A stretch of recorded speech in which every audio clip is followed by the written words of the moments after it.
Why avoidant partners lose interest in sex and intimacy as the relationship deepens. Have you ever been in a relationship where the beginning felt electric, where the chemistry was intense, the connection magnetic, and the sex felt spontaneous, passionate, and alive?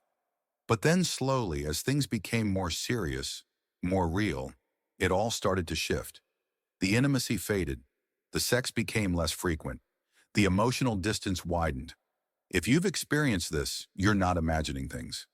What you're seeing is a common dynamic in relationships involving avoidantly attached partners. They often start strong, only to pull away when things get closer. And in today's video, we're diving deep into why that happens, especially when it comes to sex and emotional intimacy. Because understanding this might not only save you from heartbreak, it could also give you the power to stop blaming yourself. Let's start by making one thing clear. Avoidant partners are not evil, broken, or trying to hurt you on purpose. Their behavior is rooted in deep psychological wiring that often goes back to childhood. Most avoidants grew up in environments where emotional needs were either ignored, shamed, or consistently unmet. They learned early on that closeness equals risk, vulnerability equals weakness, and love is conditional. So what do? They adapt by becoming self-reliant, hyper-independent, and emotionally armored. And here's the kicker. In the early stages of a relationship, they don't feel threatened yet. It's new. It's playful. There's space and freedom. But the moment emotional intimacy deepens and the relationship requires them to show more of themselves, that's when the fear kicks in. That's when the pull-away begins. One of the first things that tends to suffer is sex. Not necessarily physical attraction, but the desire to connect through sex. You see, avoidants often confuse vulnerability with danger. And believe it or not, sex, when it's emotionally intimate, requires vulnerability. It's not just about bodies meeting, it's about letting someone in, emotionally, physically, energetically. And that scares the avoidant more than they'll ever admit. As you get closer, they may subconsciously start to feel engulfed. Their autonomy feels threatened. Their sense of control slips. And so, what's the fastest way to regain control? They shut down the very channel that breeds closeness, intimacy. Now let's talk about the hot and cold dynamic that many people experience with avoidant partners. At first, it's hot. They chase you. They desire you. They may even initiate sex frequently. But then, when they sense you getting emotionally attached, they start to turn cold. They don't ghost you outright, but you feel them retreat. Fewer compliments, less physical touch, excuses about being tired or stressed. Sex becomes transactional or disappears altogether. This isn't just a lack of libido. It's a defense mechanism. They're not rejecting you. They're protecting themselves from the emotional exposure that real intimacy requires. Another important layer here is the avoidance internal conflict. Many avoidants do want love.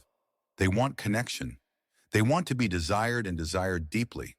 But when it shows up, it overwhelms their nervous system. This results in what psychologists call a deactivation strategy. These are mental and emotional tactics the avoidant uses to deactivate their attachment system, meaning they find subtle ways to suppress their emotional need for connection. For example, they might focus on your flaws. They might tell themselves, "You're too needy," or "This relationship is moving too fast." They may even convince themselves that the sexual chemistry is gone because you changed. But the truth is, it's not about you. It's about their inability to stay connected once things feel emotionally intense. And here's something rarely talked about. For avoidance, sex can be easier when there's emotional distance. That's why some avoidant individuals can have exciting, uninhibited sex with people they barely know, but go cold in a committed relationship. As ironic as it sounds, emotional safety makes them feel unsafe. In a casual encounter, they don't have to open their heart. But in a deepening relationship, the act of sex becomes intertwined with closeness, and that's what triggers their fears. In other words, when sex becomes about love, they panic. This also leads to another core truth. The avoidant may unconsciously associate intimacy with obligation.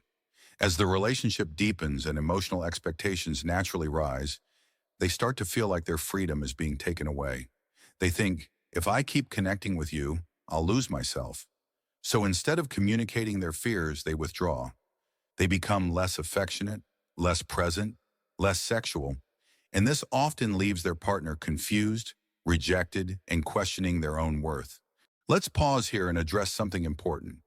If you're on the receiving end of this behavior, it's not because you're unattractive, unlovable, or doing something wrong. In fact, the more open, loving, and emotionally available you are, the more threatening that can feel to an avoidant partner.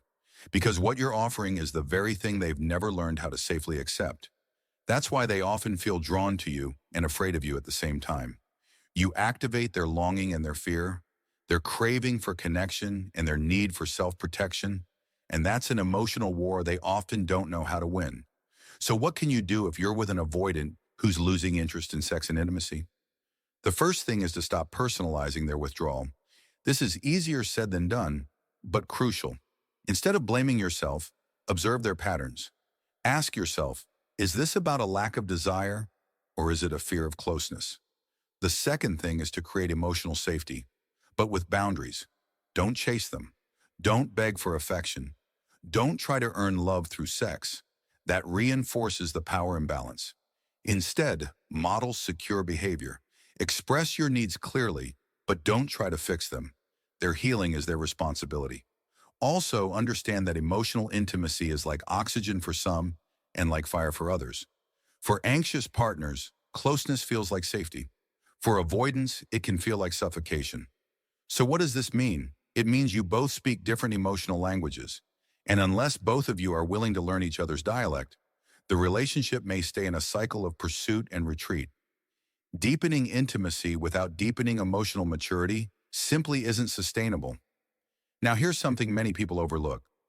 Not all avoidant partners will lose interest in sex forever.